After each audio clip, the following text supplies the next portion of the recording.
Hello, എല്ലാവർക്കും നമ്മുടെ YouTube ചാനലിലേക്ക് സ്വാഗതം. 1001 രാത്രിയിലെ 38ാമത്തെ കഥയാണ് ഇന്ന് നിങ്ങൾ കേൾക്കാൻ പോകുന്നത്. കഥ ഉമർ രാജാവിൻ്റെയും പുത്രന്മാരുടെയും കഥ. ഒരിക്കൽ ഉമർ അൽ ന്യൂമാൻ എന്നൊരു രാജാവ് ബാഗ്ദാദിൽ ഭരണം നടത്തിയിരുന്നു. യുദ്ധവീരനായ അദ്ദേഹം ശത്രുക്കളെയെല്ലാം തോൽപ്പിച്ച് രാജ്യം വിസ്തൃതമാക്കി. തൻ്റെ സൈന്യത്തെ ലോകത്തിൻ്റെ എല്ലാ കോണുകളിലേക്കും അയച്ച് എല്ലാ രാജ്യങ്ങളെയും കീഴടക്കി. ഹിന്ദുസ്ഥാൻ, സിഡാൻ, ചീന, Yemen, Abyssinia, Syria, Sudan, Greece എന്നു വേണ്ട എല്ലാ പ്രദേശങ്ങളെയും അൽ ഉമറിൻ്റെ ഭരണത്തിന് കീഴിലാക്കി. ഉമറിൻ്റെ ദൂതന്മാർ ലോകമെങ്ങും സഞ്ചരിച്ച് മറ്റ് ഭരണാധികാരികൾ അദ്ദേഹത്തിൻ്റെ മേൽക്കോയ്മ അംഗീകരിക്കുന്നുണ്ടെന്ന് ഉറപ്പുവരുത്തി. യുദ്ധവീരൻ എന്ന പോലെ ഉദാരശീലനുമായിരുന്നു ഉമർ. തന്നെ ആശ്രയിച്ചവർക്കെല്ലാം അദ്ദേഹം കൈയയച്ച് സഹായങ്ങൾ നൽകി. സാമന്തന്മാരാകട്ടെ ഉമറിന് കണക്കറ്റ ദ്രവ്യം കാഴ്ചവെച്ചു. അവരെല്ലാവരും ഒരേ സമയം ഉമറിനെ ഭയപ്പെടുകയും സ്നേഹിക്കുകയും ചെയ്തു. ഉമർ ചക്രവർത്തിക്ക് 4 ഭാര്യമാരും കൊല്ലത്തിലെ ദിവസത്തിൽ 1 എന്ന കണക്കിന് 360 വെപ്പാട്ടിമാരും ഉണ്ടായിരുന്നു. അവർക്കെല്ലാം വേണ്ടി 12 കൊട്ടാരങ്ങൾ നിർമ്മിച്ചു. ഓരോ കൊട്ടാരത്തിലും 30 മുറികൾ. രാജാവ് ഓരോ ദിവസവും ഓരോ മുറിയിൽ ചെന്ന് ഓരോ വെപ്പാട്ടിയോടൊപ്പം ശയിച്ചു. അങ്ങനെ വർഷത്തിൽ ഒരിക്കൽ മാത്രം അവർക്ക് ഭർതൃസുഖം ലഭിച്ചു. അദ്ദേഹത്തിൻ്റെ ജീവിതത്തിൽ ഒരിക്കലും ഈ നിയമം അദ്ദേഹം തെറ്റിച്ചില്ല. ഉമറിൻ്റെ അസൂയാവാഹമായ പൗരുഷത്തിനും അപാരമായ ബുദ്ധിശക്തിയും നിദാനമായി ഇത് കണക്കാക്കപ്പെടുന്നു. 4 ഭാര്യമാരിലും കൂടി ഒരു പുത്രൻ മാത്രമേ അദ്ദേഹത്തിനുണ്ടായിരുന്നുള്ളൂ.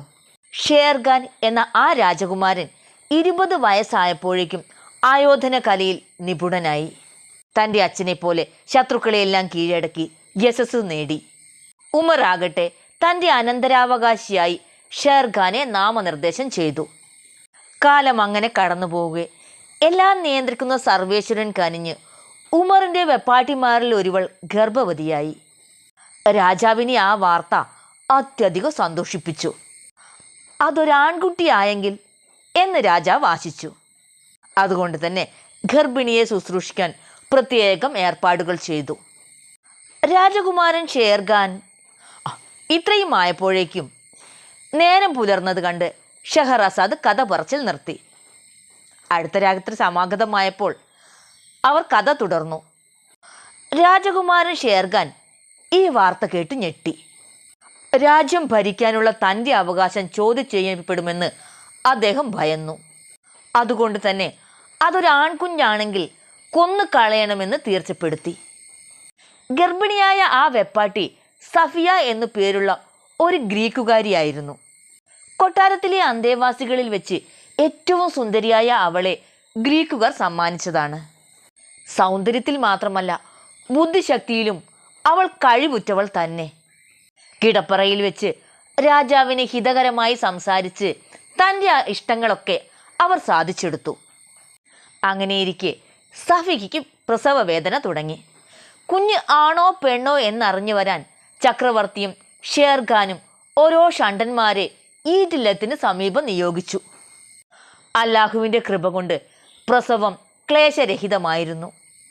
അമ്പിളിത്തെല്ല് പോലെ സുന്ദരിയായൊരു പെൺകുഞ്ഞ് ജനിച്ചെന്ന വാർത്ത അറിയിക്കാൻ ഷണ്ടന്മാർ ഓടി. പക്ഷേ നിമിഷങ്ങൾക്കുള്ളിൽ രണ്ടാമതൊരു കുഞ്ഞിനെ കൂടി സഫിയ പ്രസവിച്ചു. അതാകട്ടെ ആൺകുഞ്ഞായിരുന്നു. പൂർണ്ണചന്ദ്രനെ പോലെ ഒളിച്ചിതറുന്ന ഒരു ആൺകുട്ടി. നല്ല വെളുത്ത നിറവും തുടുത്ത കവിളുമുള്ള അവൻ്റെ ജനനം മറ്റുള്ള വെപ്പാട്ടിമാരിൽ അസൂയയ്ക്ക് ഹേതുവായി.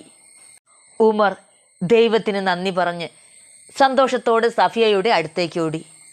കുഞ്ഞിനെ കയ്യിലെടുത്ത് ലാളിച്ചു. കുഞ്ഞിൻ്റെ അമ്മയുടെ നെറ്റിയിൽ ചുംബിച്ചു. അടിമകൾ വാദ്യഘോഷവും സംഗീതമേളവും കൊണ്ട് അന്തരീക്ഷത്തിന് ഉത്സവച്ചായ പകർന്നു. ഉമർ ചക്രവർത്തി മകന് ദു അൽ മഖാൻ അഥവാ പ്രകാശം എന്നും മകൾക്ക് നുഷത്ത് അൽ സമാൻ അഥവാ പ്രത്യാശം എന്നു പേരിട്ടു. തികച്ചും അനുയോജ്യമായ പേരാണ് അവയെന്ന് കേട്ടവരെല്ലാം തലകുലുക്കി സമ്മതിച്ചു. 2 കുഞ്ഞുങ്ങളുടെയും പരിചരണത്തിന് ഭൃത്യരെയും അടിമകളെയും പ്രത്യേകം നിയോഗിച്ചു. കൊട്ടാരത്തിലെ അന്തേവാസികൾക്കെല്ലാം ധാരാളം സമ്മാനങ്ങൾ നൽകുകയും ചെയ്തു. രാജകുടുംബത്തിൽ ഇരട്ട പിറന്നത് ബാഗ്ദാദ് നഗരവാസികൾക്ക് ആഘോഷിക്കാനുള്ള അവസരമായി. വീടുകളും തെരുവുകളും അലങ്കരിച്ചും രാജാവിന് ആശംസകൾ നേർന്നും അവർ ഉത്സവം കൊണ്ടാടി. രാജാവാകട്ടെ തന്നെ സന്ദർശിച്ചവർക്കൊക്കെ കൈനിറയെ സമ്മാനങ്ങൾ കൊടുത്തു. ദിനം പ്രതി കുഞ്ഞുങ്ങളുടെ സുഖവിവരം ആരാഞ്ഞുകൊണ്ടിരുന്ന ഉമർ സഫിയയ്ക്ക് ആഭരണങ്ങളും പട്ടുവസ്ത്രങ്ങളും സമ്മാനിച്ചു. കുട്ടികളുടെ വിദ്യാഭ്യാസത്തിന് സമർത്ഥരും വിശ്വസ്തരുമായ അധ്യാപകരെ നിയോഗിച്ചു. അയൽ രാജ്യത്ത് യുദ്ധത്തിൽ ഏർപ്പെട്ടിരുന്ന ഷേർഖാൻ തനിക്കൊരു സഹോദരനുണ്ടായ വിവരം അറിഞ്ഞില്ല. ഒരു നാൾ കൊട്ടാരം വിചാരിപ്പുകാർ രാജസദസ്സിൽ പ്രവേശിച്ച് നിലം തൊട്ടു തൊഴുത് ഉമർ ചക്രവർത്തിയോട് അനുവർത്തിച്ചു. തിരുമനസേ, റോമ, കോൺസ്റ്റാന്റിനോപ്പിൾ നാടുകൾ വാഴുന്ന അഫ്രുദ്ദീൻ സുൽത്താൻ്റെ ദൂതന്മാർ മുഖം കാണിക്കാൻ കാത്തു നിൽക്കുന്നു. തിരുവുള്ളം അറിഞ്ഞിട്ട് അവരെ അകത്തേക്ക് കടത്തിവിടുകയോ പറഞ്ഞയക്കുകയോ ചെയ്യാം. ചക്രവർത്തി നിർദ്ദേശിച്ചതനുസരിച്ച് ദൂതന്മാരെ അകത്തേക്ക് വിളിച്ചു. ഉമർ ചക്രവർത്തി ദയാപൂർവം അവരുടെ സുഖവിവരങ്ങൾ അന്വേഷിച്ചിട്ട് എന്തിനാണ് വന്നതെന്ന് ചോദിച്ചു. ആഗതരിൽ ഒരാൾ ചക്രവർത്തിയെ പ്രണമിച്ചിട്ട് പറഞ്ഞു, മഹാനായ ചക്രവർത്തി തിരുമനസേ, ക്രിസ്ത്യാനികളുടെയെല്ലാം നായകനും ഗ്രീക്ക് ഭരണാധികാരിയുമായി കോൺസ്റ്റാന്റിനോപ്പിളിലെ സിംഹാസനത്തിൽ വാണരുളുന്ന അഫ്രുദ്ദീൻ തിരുമേനിയുടെ സന്ദേശവുമായാണ് ഞങ്ങൾ വന്നിട്ടുള്ളത്. സന്ദേശം ഇതാണ്. ആ സന്ദേശം എന്താണെന്നറിയണ്ടേ? കാത്തിരുന്നോളൂ, ഞാൻ വരാം ഉടൻ തന്നെ.